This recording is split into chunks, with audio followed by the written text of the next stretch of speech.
Assalamualaikum ya Rasulullah. Assalamualaikum ya Habiballah. Assalamualaikum ya Nabi Allah, ya Rasulullah. Kami yang hadir di tempat ini hamba-hamba yang mengaku pecintamu. Akan tetapi ya Rasulullah, kadang kami tidak punya bukti untuk mengatakan ini semua. Kami hanya pandai berkata mencintaimu ya Rasulullah. Ya Allah, seperti telah engkau mudahkan lidah kami mengucapkan cinta, mudahkan hati kami untuk mencintai ya Allah. Seperti lidah kami mudah untuk mengucapkan kalimat rindu kepada kekasihmu Nabi Muhammad, rindukan hati kami ya Allah kepada kekasihmu Nabi Muhammad. Ya Allah, engkau yang melihat hati kami, engkau yang merubah-rubah hati kami. Kami saat ini berkumpul ke tempat ini hanya karena kami ingin dikumpulkan kelak di padang mahsyar bersama rombongan kekasihmu Nabi Muhammad. Wahai kaum muslimin, para kekasih-kekasih Allah, pecinta Rasulullah, semuanya punya bukti. Buktikan kalau engkau mencintai Rasulullah di pasarmu, buktikan kalau engkau mencintai Rasulullah di rumahmu, buktikan kalau engkau mencintai Rasulullah dalam urusan pekerjaanmu, buktikan kalau engkau mencintai Rasulullah di saat engkau tidur. Dan sungguh pecinta Rasulullah akan punya bukti-bukti. Lihatlah para sahabat Nabi sallallahu alaihi wasallam. Para sahabat Nabi mencintai, dan tanda cinta adalah berbuat kebaikan, atau tanda mencintai adalah berkorban untuk yang dicintainya, rela untuk berkorban untuk yang dicintainya. Lihatlah dan lihatlah para sahabat Nabi sallallahu alaihi wasallam. Ada di antara mereka para sahabat Nabi yang waktu itu Nabi Muhammad berada di perang Uhud. Dia berada di perang Uhud. Sayyidina Abu Bakar berperang bersama Rasulullah, Sayyidina Umar berperang bersama Rasulullah. Mereka berjauhan, akan tapi mendengar suara bahwasanya Nabi Muhammad meninggal. Mereka bergegas mendekat kepada Nabi sallallahu alaihi wasallam, mendekat kepada Nabi sallallahu alaihi wasallam. Ternyata di hadapan Nabi ada satu sahabat Nabi yang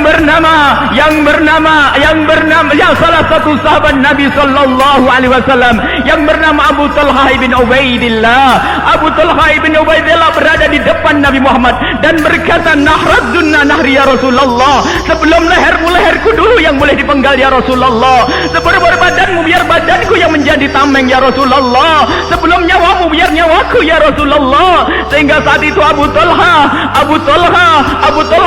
serangan dari musuh yang ingin menghujam Rasulullah sallallahu alaihi wasallam, sehingga Abu Talha meninggal seketika saat itu dan ditemukan dalam badannya seperti tombak karena penuh dengan anak panah. Seketika Nabi Muhammad berkata, "Saksikan, wajib ia mendapatkan surga, Di saat seperti itu Sayyidina Abu Bakar As-Siddiq dan Sayyidina Umar bin Khattab kemudian datang, dan di saat itu ternyata ditarik oleh satu sahabat Nabi yang bernama Abu Ubaidah menarik Sayyidina Abu Bakar. "Abu Bakar, engkau dulu pernah hijrah ke Nabi Muhammad bersama Nabi Muhammad. Engkau mendapatkan kemuliaan. Aku ingin mulia bersama Nabi Muhammad. Sekarang giliranku. Kau mundur wahai Abu Bakar." Akhirnya Abu Ubaidah mendekat kepada Rasulullah sallallahu alaihi wasallam, yang saat itu Rasulullah wajah beliau bersimbah darah, penuh dengan darah. Abu Ubaidah memeluk Rasulullah. Kemudian ditemukan di kening Nabi Muhammad ada besi potongan tombak yang nyangkut di kening Rasulullah sallallahu alaihi wasallam. Akan dicabut dengan besi, takut Nabi Muhammad merasakan sakit. Akan dicabut dengan kayu, takut merasakan Nabi Muhammad sakit. Akhirnya dipeluk Nabi Muhammad, dan Abu Ubaidah mendekatkan bibirnya ke tempat luka tersebut dan menarik besi yang ada di kening Rasulullah, sehingga karena begitu kerasnya